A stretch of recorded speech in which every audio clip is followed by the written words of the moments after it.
So today I'm going to show you how I get my hair to have more volume than it currently does. As you can see, I have more of fine, flat hair, so I try to find products that give me more volume. So I'm gonna take a quick shower and then show you how I do it.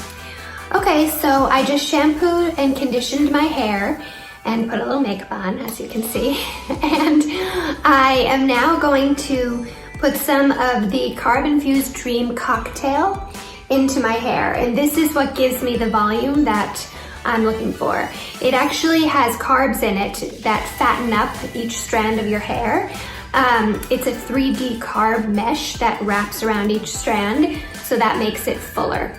So I'm just going to put some into my hand here, and then put it on the mid-length of my hair all the way down.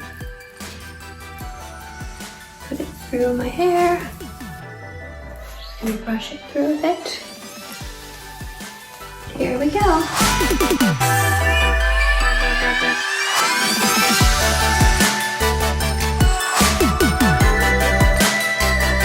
Okay, now here you have it. Check out this volume that I have finally. No more stringy hair strands. I've got some more weight to my hair, so I love it.